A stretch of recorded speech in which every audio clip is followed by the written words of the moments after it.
Along the quest for joy, many people treat negativity as something that needs to be eradicated, like a parasite or a disease that needs to be cured. However, in this approach of opposing the negative undercurrent in reality, we can actually find ourselves paradoxically creating more of a negative environment within us, because such is the paradox of opposition. If you want to run away from any condition, you end up reinforcing that movement of opposition within yourself. By choosing to eradicate something which serves as a precursor to a negative experience, you end up fixating on that negative thing. And so what ends up happening is subconsciously you are creating more of that conditional response. By choosing to avoid something, you manifest more and more circumstances that keep you in the state of that deep opposition. And what you may not be realizing is that when you personally choose to run away from any factor in your reality, you find yourself running toward that very thing, almost as if you are subconsciously manifesting exactly that aspect of self that you're choosing to resist, so as to come to terms with that fragment in your consciousness. In order to understand why it is that we deal with negativity in our lives, we need to do just that, actually come into a state of understanding. And this is where I want to deliver a certain energetic interpretation of what it means to understand. Because it's only by truly understanding negativity that we can become the vehicle of transmutation to change that particular experience. To understand a negative state is very different from falling in love with negativity. To accept a negative is not to choose to bring more negativity into your life.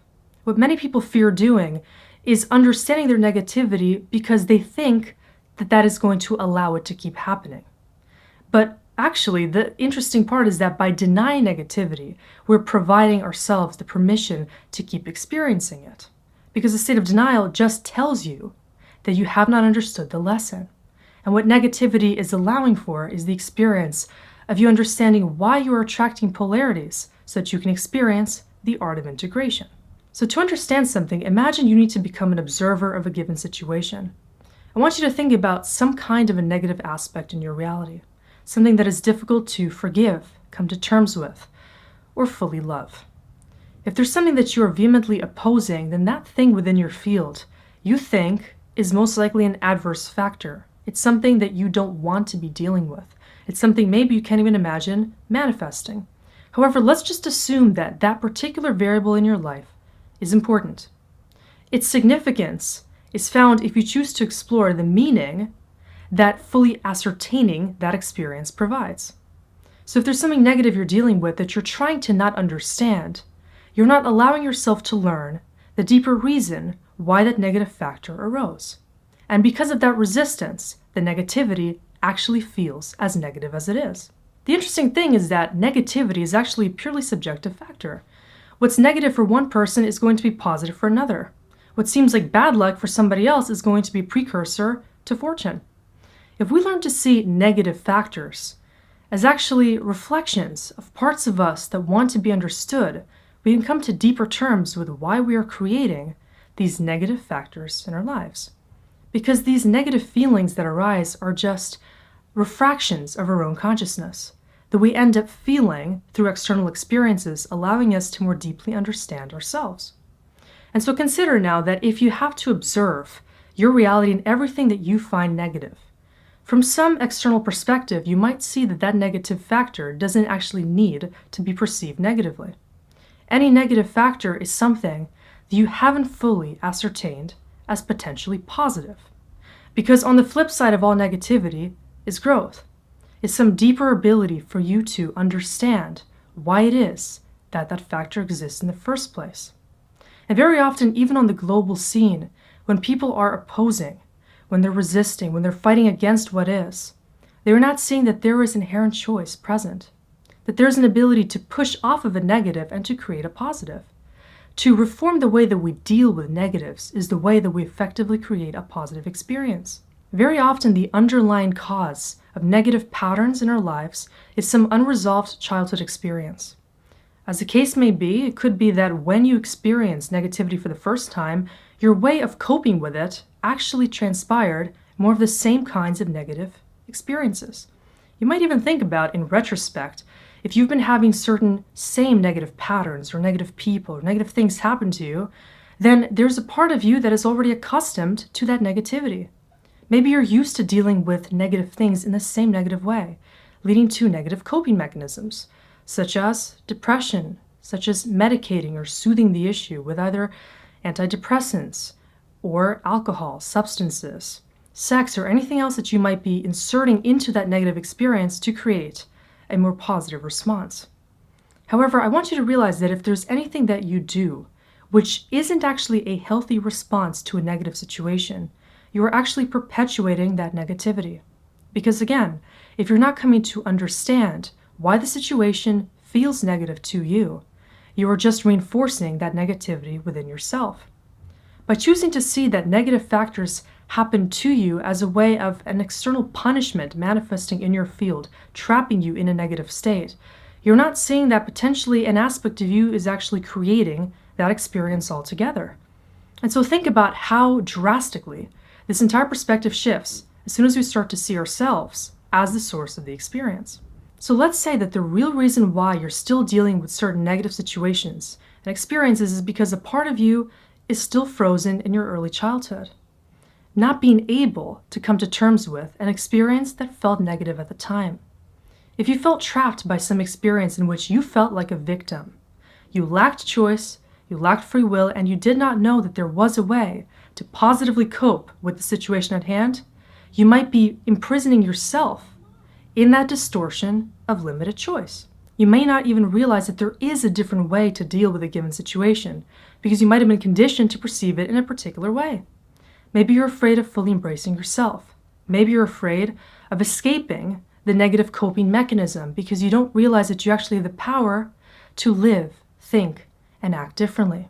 Maybe you don't feel that you can fully embody joy because there's a deep wound lodged within your energetic body, leading to your self-sabotage.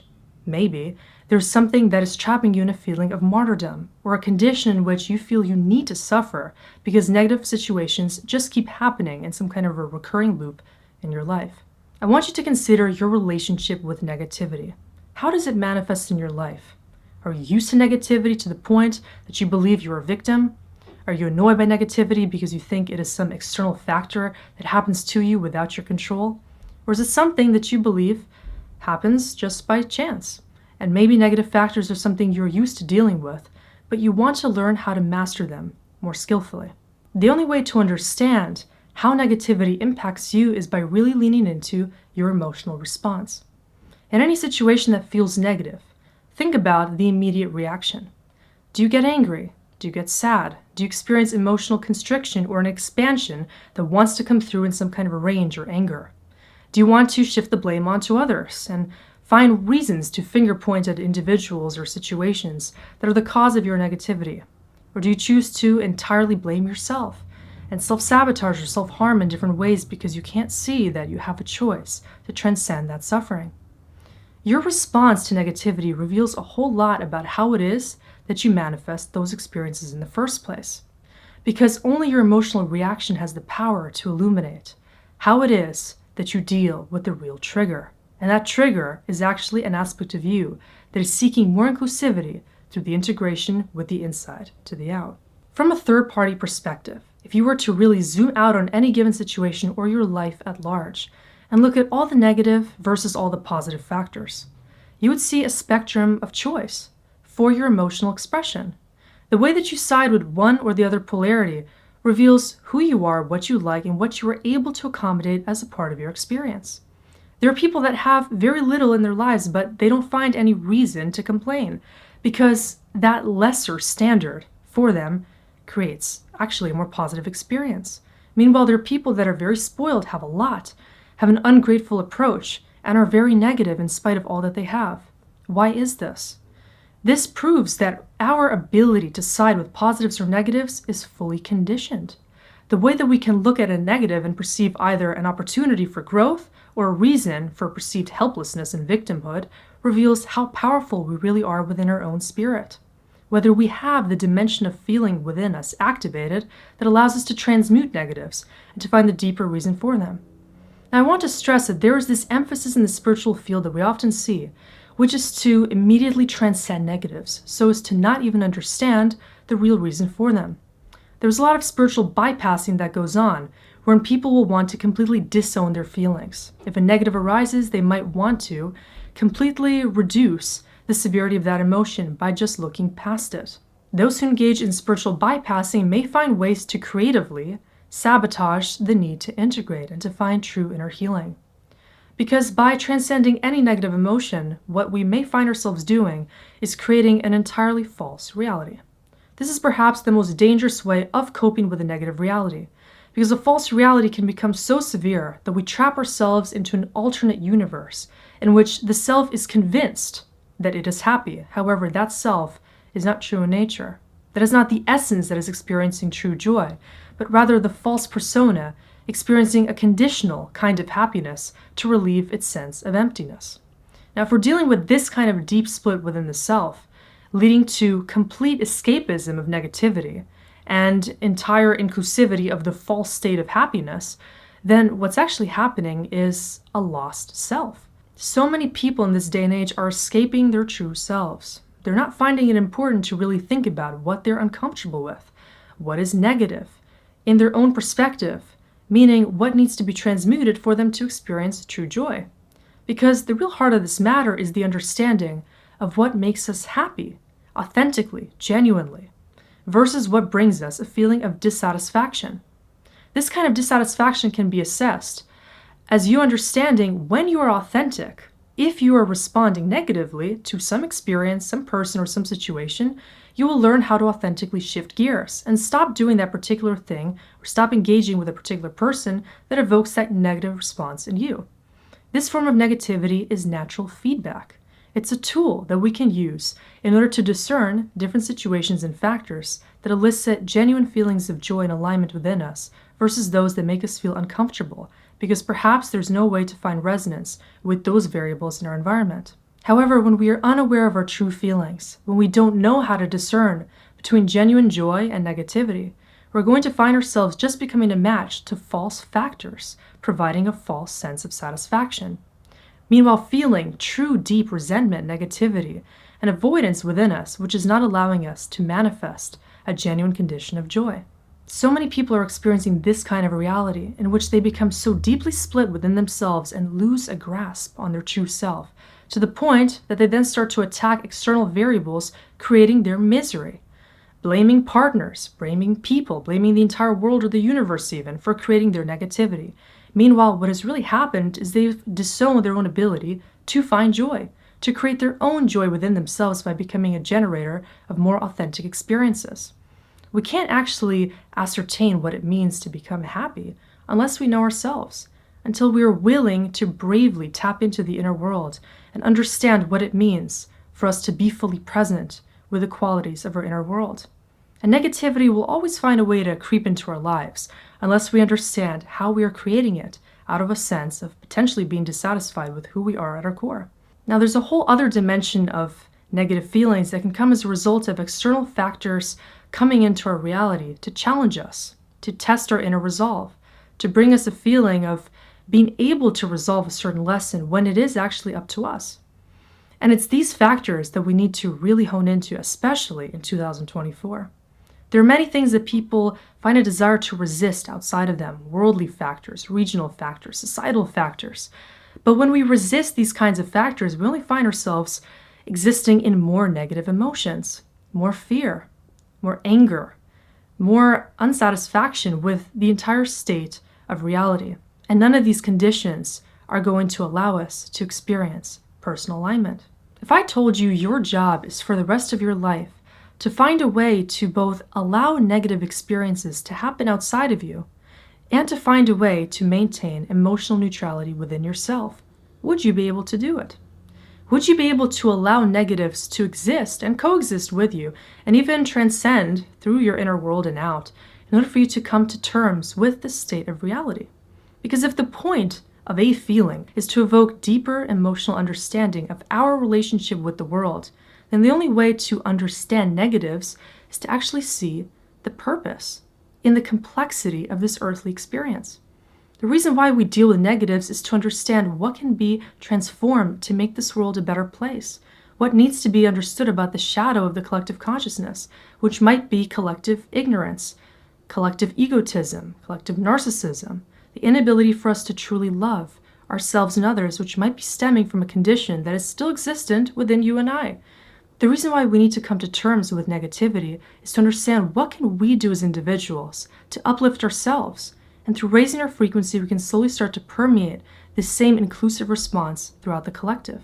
No experience is solely positive or negative. Everything has both poles to it. And two individuals might be experiencing the same thing in entirely different ways, which means the deepest way that we can approach negativity is to understand that it isn't actually negative. There is no way to say that any experience is only bringing a negative undertone to our lives unless we decide to limit our awareness to that extent.